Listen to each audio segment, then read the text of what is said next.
Hey guys, welcome back to Kiwi Classics and Customs.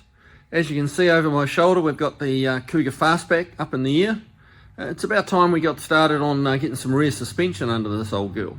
Something that's going to survive behind that Coyote supercharged engine that's going in it. So yeah, we're putting a Heidts Pro G 4-link system in it. Yeah, it's time to get started. So here's the first bracket that goes in, and I will turn the camera around and let's get started. Okay, so step one, getting this bracket in here. That's what the front lower of the 4-link is going to hook into. And that's going to go up into the little spring pocket where the leaf spring used to go. That goes up into here. Now, this stuff fits 98%, like spot on. Now, I don't know whether you can tell there, but this bracket's hanging a little bit low. You have to put a nice long bolt through, the original leaf spring pickup point through there into the rail and out the other side of the rail. Now those holes aren't quite lining up, and if you're looking closely, you can see we're kind of pivoting on that little gusset that's in there. So what I'm going to have to do is this little V at the top here, we're just going to open that up a little bit more, just angle it a little bit until that will slide up in there, happily. Rather than trying to force a bolt through that doesn't want to go through, we'll just modify the bracket just a little, make it fit.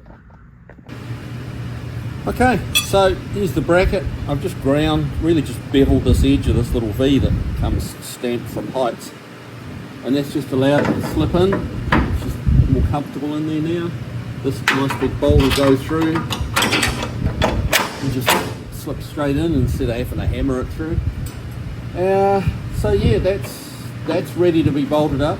Now we've got to drill a hole through here, through the rail. Now you can't drill from here, so you've actually got to mark it on the other side, which that does get a bit trickier. So what I do is duck around to the other side, reverse this bracket around like that, and that's going to give you your location. And just reach up with a scribe and you can mark it.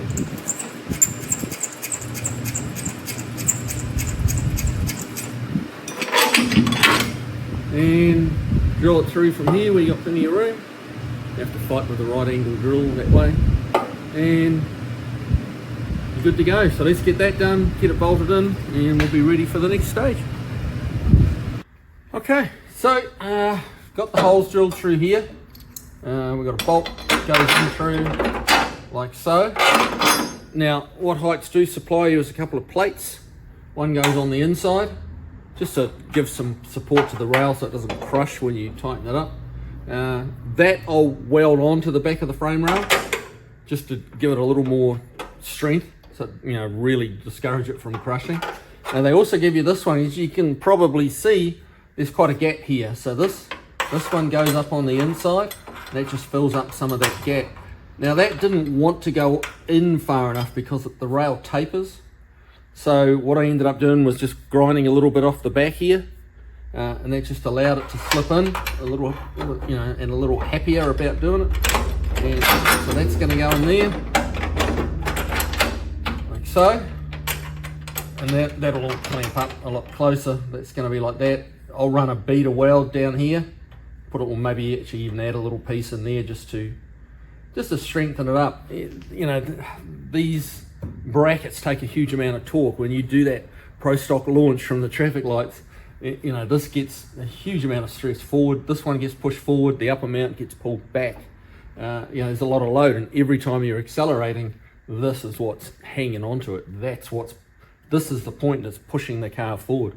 So it needs to be strong. So that's why I'll weld the inner one in, and weld this one in, and then bolt her up, and that's your lower mount done. Okay, so this is the next piece. This is the kind of the key cross member on the rear suspension kit. It's pretty busy. It's got your coilover shock mounts, got the anti-roll bar mounts. They even, Heidts even went to the trouble of putting on a little tab for the brake line, because we had to cut that off. That was just here. We had to cut that off to get this up in there. So Now, this is all dirty and horrible. Yeah, I get it. What I want to do is get everything drilled, bolted in place like a test fit. Then we'll drop it down and we'll get all this clean and pretty underneath at that point. And then we'll paint all this stuff separately. So, and I'm back. If you're wondering what happened then, the tripod fell over, took our header. So yeah, let's just carry on, let's pretend nothing happened, and we're just doing this again. And yeah, this has to go up here. It is going to take a little bit of persuasion, and yeah, let's do that.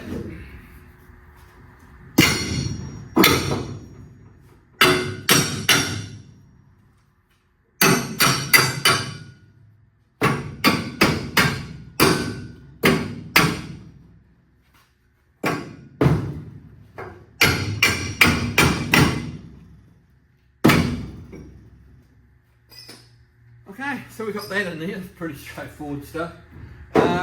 Now we have to, you got a couple of holes in here that we drill in first. We'll get those plates in and get it pulled in nice and tight to the rails. Then we've got to drill these and again bolt them right through the depth of the rail. This one here is just going through the floor. So we'll get that bolted in, we'll holes drilled, bolted in. And yeah, that's a pretty simple step. So yeah, back in a minute. So we're just quickly inside the Cougar again on the right rear. That's the first two holes that just go through the floor that you're looking at, the two bolt heads there. They supply this nice little plate here, to reinforce it from the inside instead of just like 4 washers. They've got a nicely cut plate. So you bolt that on with those first two, and then you can drill out these 2 holes here, and you drill the holes on the other side, the bottom of the rail, and then you get a nice, like a 4-inch long bolt, goes right through both the 3/16 plates and sandwiches the rail in between it. So let's have at it. Alright guys, we got the holes drilled on the inside. We've got the little plate that's mounted on the inside. These are what bolts coming through. Now the last part of this is this little bracket. Now this fits just over these bolts and clamps that make a sandwich out of the chassis rail.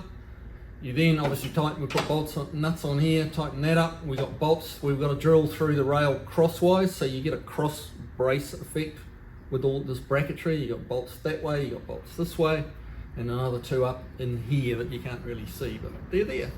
So yeah, it's that's going to be super strong. So we've got a few more holes to drill yet, and then that part of the equation is done. Now you're probably noticing this great big thing here. This is the Panhard bar mount.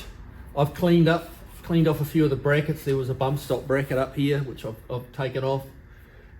It wasn't really in the way. They've actually notched this bracket to go around that if you want to leave that bump stop in place. It is defunct once you put this in. These bump stops no longer work because they're incorporated into the coilover shock.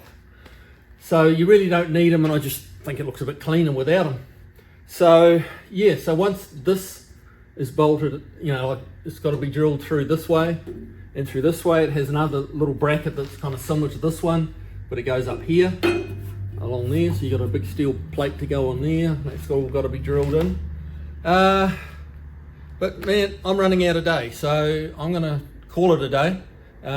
We will come back with part 2 of this setup, and we'll get all these mounted up, and we'll go through with you guys putting the brackets on the actual differential itself. Now there's 4 big brackets go on that for the 4 bars of the 4-link, and included in all that is the Panhard bar. So yeah, we've still got a little bit to do, but that's going to be part 2, and we'll see you then. Have a good weekend, guys.